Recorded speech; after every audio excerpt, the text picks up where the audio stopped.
It's in Joshua chapter 2, between the verses of 3 and 7 and then 18 to 21. Her main question is that God forbids us to lie. That's right. And she says, Mom, Rahab lied. That's right. To the king. That's right. And said, and he hid, God's people.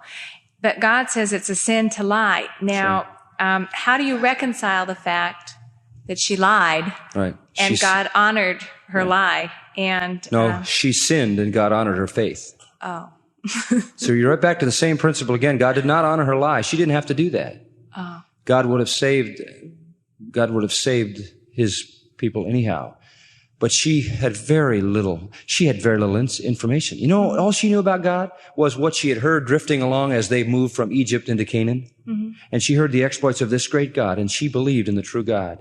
In fact, if you follow the story and you follow it all the way into the book of Matthew, where she's listed among the heroes of faith, Rahab believed God. Rahab believed God. She didn't know all there was to know about God, but she believed God.